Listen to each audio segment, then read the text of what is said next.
प्रिय मित्रों, आपके अपने पॉडकास्ट में आपका स्वागत है। इस पॉडकास्ट में हम बहाई धर्म की शिक्षाओं को पढ़ते हैं और इन पर चर्चा करते हैं।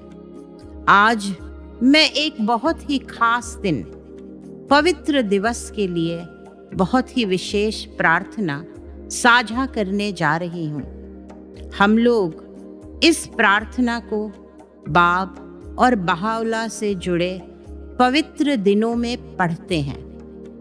बाब और बहाउला के युगल जन्म दिवस कुछ ही दिनों में है और हमें विश्वास है कि आप इस प्रार्थना को कई बार सुनेंगे और पढ़ेंगे।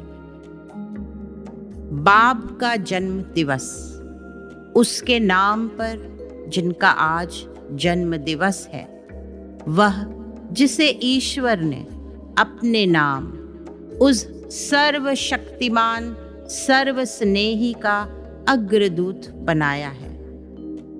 यह वह पाती है जिसे हमने उस रात्रि को संबोधित किया है जबकि समस्त स्वर्ग और पृथ्वी एक ऐसे प्रकाश से आलोकित हो उठे थे जो संपूर्ण सृष्टि पर अपनी प्रभा बिखेरता है।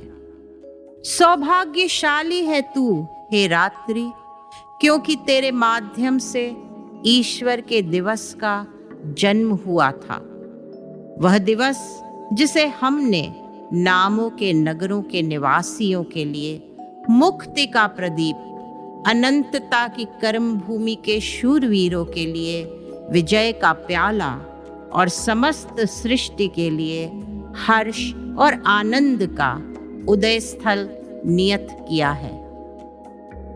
अपरिमेय रूप से आनंदित है परमेश्वर, वह जो स्वर्गों का रचयिता है, जिसने इस दिवस को वह नाम उच्चारित करने दिया है जिससे निरर्थक ख्यालों के आवरण छिन्न भिन्न हो गए हैं, निरर्थक कल्पनाओं के कुहासे फट गए हैं और उसका नाम स्वयं जीवी निश्चयात्मकता के क्षितिज पर उदित हो उठा है। तेरे माध्यम से अनंत जीवन की उत्तम मदिरा का विमोचन किया गया है। धरती के लोगों के समक्ष ज्ञान और वाणी के द्वार खोल दिए गए हैं और सर्वदयालु की बयारें सभी क्षेत्रों पर प्रवाहित कर दी गई हैं। सर्व गरिमा हो उस घड़ी की जबकि परमात्मा उस सर्वशक्तिमान, सर्वज्ञ, सर्वप्रज्ञ का खजाना प्रकट हुआ है।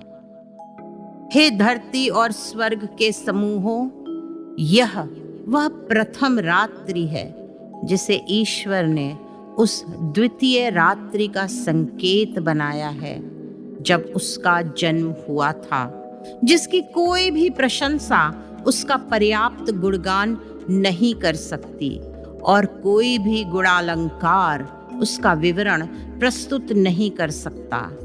धन्य है वह जो उन दोनों के बारे में विचार करता है। वस्तुतः वह उनके बाह्य यथार्थ को उनके आंतरिक सार तत्व के अनुरूप पाएगा और उन दिव्य रहस्यों से सुपरिचित होगा जो इस प्रकटीकरण में निहित है। एक ऐसा प्रकटीकरण जिसके माध्यम से अविश्वास की आधारशिलाओं की नींव हिलाकर रख दी गई है, अंधविश्वास की मूर्तियों को चकनाचूर कर दिया गया है और वह पताका फहरा दी गई है जो यह घोषणा करती है, उस शक्तिमान, उदात्त, अनुपम, संरक्षक, सामर्थ्यमय, अगम्य के सिवा और कोई ईश्वर नहीं है। इस रात्रि में निकटता की सुरभि प्रवाहित की गई। दिनों के अंत में पुनर्मिलन के द्वार उन्मुक्त खोल दिए गए थे और सभी सृजित वस्तुएं यह अभिव्यक्त करने को विह्वल हो उठी थी।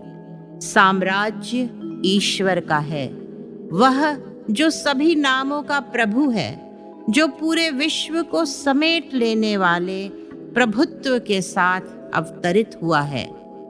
इस रात्रि को उच्च लोक के सहचरों ने अपने प्रभु उस उदात्त परम भव्य की स्तुति का समारोह मनाया था और दिव्य नामों के यथार्थ ने उसका गुणगान किया था, जो आदि का सम्राट है और इस प्रकटीकरण का अंत। वह प्रकटीकरण जिसकी क्षमता के माध्यम से पर्वत उसकी ओर बढ़ने की शीघ्रता कर उठे हैं, जो है सर्व पर्याप्त, है सर्वोच्च, और हृदय अपने परम प्रियतम की मुख मुद्रा की ओर उन्मुख हुए हैं, और पत्तियां उत्कंठा की बयारों से स्पंदित हो उठी हैं, और वृक्षों ने उसके आनंददायक प्रत्युत्तर में अपनी आवाज बुलंद की है, जो अप्रतिबाधित है और उस अनंतता के सम्राट से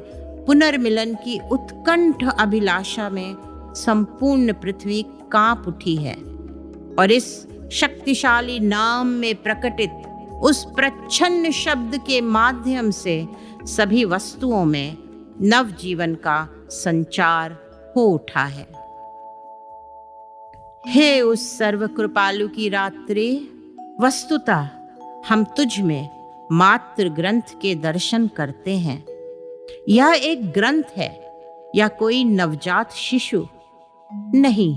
मेरी सौगंध, ऐसे शब्दों का संबंध नामों के लोक से है, जबकि परमात्मा ने इस ग्रंथ को सभी नामों से परे पावन बनाया है। इसके माध्यम से निगूढ़ भेद और संचित रहस्य प्रकट किया गया है। नहीं, मेरे जीवन की सौगंध, जो कुछ भी उल्लेखित किया गया है वह सब विभूषणों के लोक से संबंधित है, जबकि मात्र ग्रंथ इन सब से ऊपर है।